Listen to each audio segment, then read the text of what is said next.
अस्सलाम वालेकुम। आप देख रहे हैं एहसास न्यूज़। एहसास न्यूज़ में मैं हूं महविश अरशद। एहसास न्यूज़ में वक्त हुआ है इलाकाई नुमाइंदों की भेजी गई खबरों का। सबसे पहले देखते हैं नुमाइंदा एहसास न्यूज़ की ये रिपोर्ट। नाज़रीन, हमारे साथ इस वक्त मौजूद हैं मुत्तहदा जमीयत अहले हदीस के अमीर मोहतरम जनाब ज़ियाउल्लाह शाह बुखारी साहब। उनसे जानते हैं कि ये इमरान खान ने जो करतारपुर राहदारी खोलने का ऐलान किया है और इसमें यह कहा है कि ना उनके लिए वीज़ा होगा, ना आईडी कार्ड की शर्त होगी, ना कोई टिकट होगी, तो आप इस बारे में क्या कहते हैं और क्या व्यू रखती है आपकी जमात? बिस्मिल्लाहिर्रहमानिर्रहीम। सबसे पहले मैं आपका इंतहाई शुक्रिया अदा करता हूँ आपकी एहसास टीवी का और आपके इदारे का जिन्होंने मुझे ये मौका फराहम किया। और यकीन आपने मौजूदा हालात के तनाजुर में जो करतारपुर की राहदारी का मामला है, बहुत ही करंट इशू है, उसके हवाले से आज इस प्रोग्राम को तरतीब दी है। तो मैं ये समझता हूँ सबसे पहली बात हमें बहसीत एक मुसलमान, फिर बहसीत एक पाकिस्तानी, इन चीज़ों पर गौर व फिक्र करना चाहिए। बहसीत मुसलमान हम कुरान और हदीस की तालीमात के पाबंद हैं।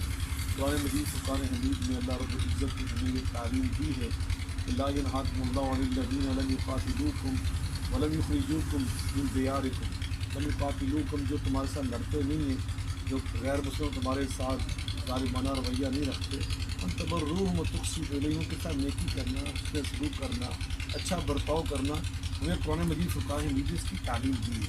ख़ुद नबी करीम रसूल रहीम सल्लल्लाहु अलैहि वसल्लम ने बहसीत वाली मदीना यानी रियासत मदीना के सरबराह की हैसियत से जो नजरान के गैर मुस्लिम क्रिश्चन थे, उनको आपने जो एग्रीमेंट लिख कर दिया था, वो आज तक बहुत सारे चर्चिस में यूरोप के अंदर उन्होंने लटकाया हुआ है, बतौर एक मिसाल, बतौर एक तारीखी दस्तावेज महफूज रखा हुआ है। और ख़ुद हज़रत इमाम इब्न क़य्यिम रहमहुल्लाह ताला ने ज़ादुल मआद के अंदर भी उसको दर्ज फरमाया कि आपने उनको मजहबी आज़ादी दी, आपने उनको चर्च कायम करने और बहुत बड़ा चर्च बनाने और उसको बरकरार रखने की आपने इजाज़त दी।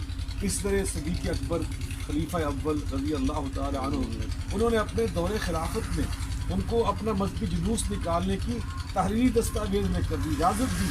नरसिंगा बजाना जो उनकी एक मजहबी रस्म थी, उसकी भी आपने उनको इजाज़त दी।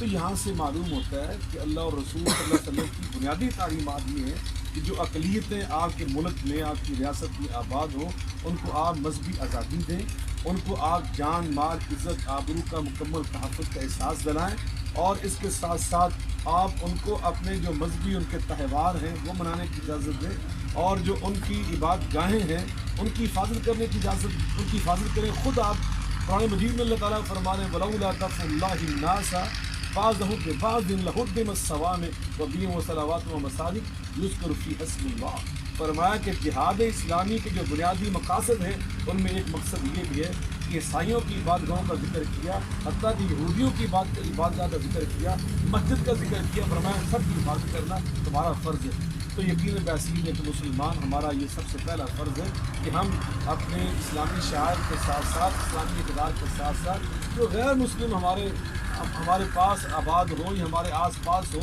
पड़ोसी हो हमारे, उनके साथ उसका सलूक करना, ये इस्लाम की बुनियादी तालीम है। इसी तरह एक हमारा जो पाकिस्तान, बहसीत पाकिस्तान, हमारे बानी पाकिस्तान क़ायद आज़म मोहम्मद अली जिन्ना रहमहुल्लाह ताला के इरशाद ग्रामी बड़ा तारीख़ी, वो फरमाते हैं अक़लियतें हमारे पास मुक़द्दस अमानत है, हमें इनकी कदर करनी है, हमें इनकी हिफाजत करनी है।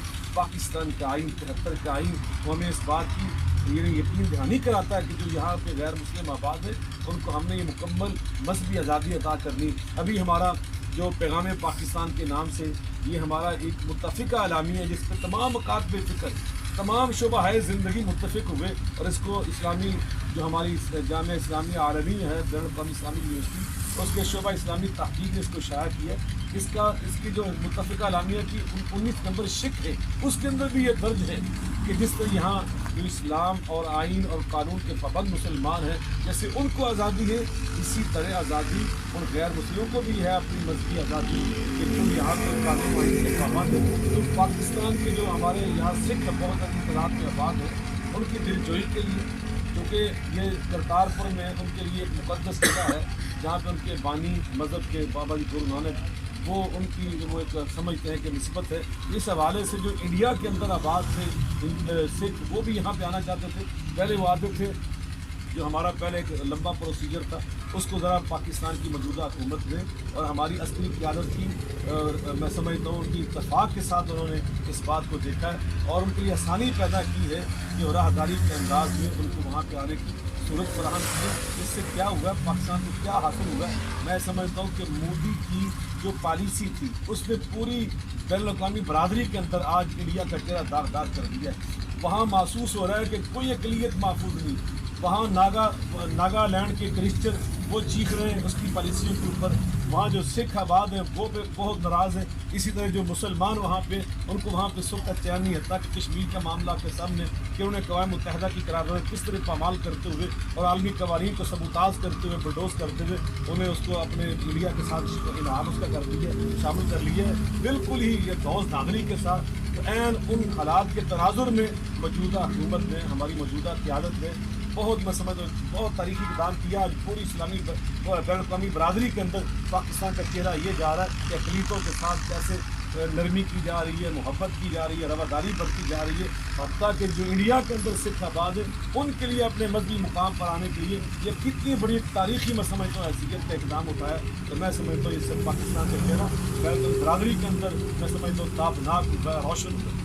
اس کا مطلب ہے کہ آپ کی جماعت اس بات کو تسلیم کرتی ہے اور اس کو اپریشیٹ کرتی ہے, عمران خان کا ساتھ دے رہی ہے اس معاملے میں کہ انہوں نے یہ راہداری کھولنے کا اعلان کیا. میں بالکل سمجھتا ہوں کہ صرف میری جماعت متحد جماعت راجیہ پاکستان ہی نہیں, پاکستان کی ہر محب وطن دینی اور سیاسی جماعتیں, پاکستان کے تمام مدارس, پاکستان کے تمام تعلیمی ادارے اور ہر محب وطن پاکستانی سماجی شخصیات آپ دیکھیں تاجر حضرات, میں سمجھتا ہوں سب سوائے ان لوگوں کے جو غلط فہمی کا شکار ہیں اور خدشات کا اظہار کر رہے ہیں اور کہہ رہے ہیں جناب کہ یہ جو ہمارے امیگریشن قوانین کو پامال کیا گیا.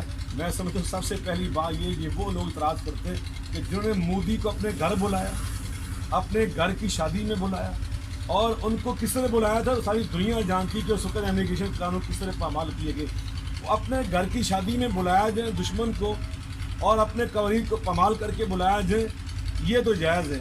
اور اگر کسی کو ایک اسلام کا حسن دکھانے کے لیے, مسلمانوں کی فراخ دلی دکھانے کے لیے اور مسلمانوں کے اندر جو رحمت اللہ علیہ وسلم کی امتی ہونے کی حیثیت سے ایک وسعت ہے اور ایک نرمی اور حکمت ہے وہ دکھانے کے لیے اور ان کو ایک مذہبی آسانی مہیا کرنے کے لیے اور اس قانون کو نافذ کیا جائے یا اپنایا جائے جس کی دنیا کے اندر یعنی راہداری کا قانون پوری دنیا کے اندر موجود ہے. جو لوگ دنیا بھر میں سفر کرتے ہیں ٹرانزٹ کا ویزا بھر جاتے ہوتے ہیں. اس کا مطلب یہ نہیں کہ وہاں سے 5000 روزانہ یاتری وہاں پہ سے آیا کریں گے, باقاعدہ ان کی امیگریشن ہوا کرے گی, باقاعدہ ان کی رجسٹریشن ہوا کرے گی. ایک ہفتہ پہلے ان کی جو ساری وہ جو سیکورٹی کے معاملات ہیں اس سے ان کے کاغذات کو گزارا جائے گا, پھر اس کے بعد ان کو اجازت ملا کرے گی.